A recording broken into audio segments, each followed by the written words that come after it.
Black History Month, and I want to use this chance to tell you who Africans were.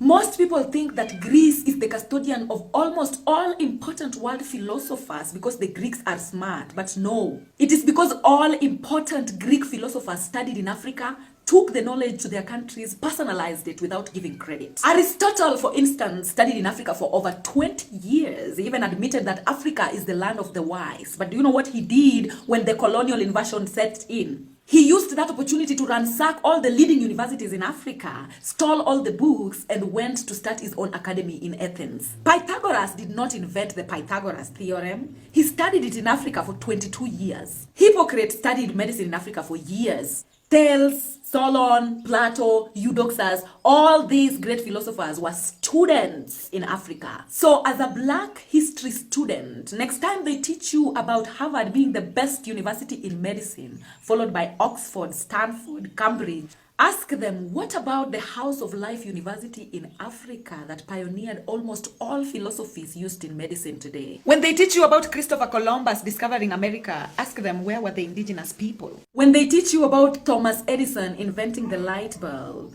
ask them about his employee, Lewis Howard Latimer. It was the Oromo people of modern-day Ethiopia that discovered the energizing effect in coffee. Starbucks only make money out of that. It was the Nilo-Saharans of Nubia that invented the writing technique in the whole world before the Phoenicians copied it and took it to Greece. It was the Bunyoro people of modern-day Uganda that introduced C-section surgery to the whole world. Robert W. Felkin was just a witness who documented it and took it to England. If it weren't for Garrett Augustus Morgan, we wouldn't be having traffic lights today. It was Mary Van Britten that invented the home security system. Architecture wouldn't be what it is today without the knowledge of the Shona people of modern-day Zimbabwe. These people were able to build towers and huge fortresses without cement or mortar to bond the bricks together. The Portuguese did not even believe this was possible, so they started saying it was aliens. Without the Edo and Yoruba people from West Africa, we wouldn't be having the science of metallurgy.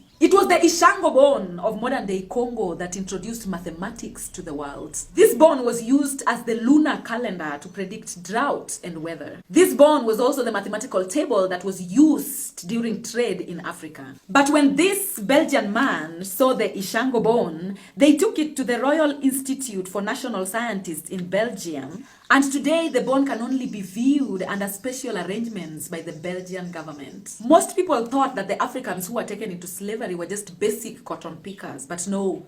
Afro-descendants are the most mimicked people in history of mankind. Ask yourself why.